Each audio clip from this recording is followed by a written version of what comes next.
Вот, ребята. Где-то вот остатки развалины монастыря. Вот здесь сейчас еще вход.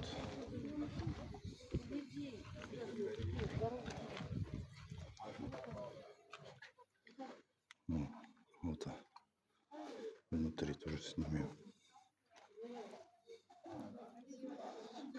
Здесь можно свечки поставить там.